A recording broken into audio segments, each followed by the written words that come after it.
If you're choosing between Openshot and Shotcut, this isn't just free editor versus free editor. It's simplicity versus flexibility. So, which video editor is actually better? Let's break it down. Openshot is built for beginners. It has a clean drag-and-drop interface, simple timeline editing, and very easy transitions and titles. For quick YouTube clips, school projects, or basic social media edits, it's one of the easiest free editors to learn. But here's the catch.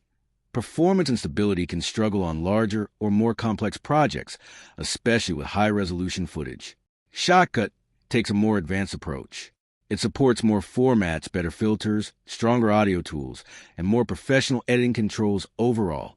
It's also generally considered more powerful and stable for longer projects. The downside is usability.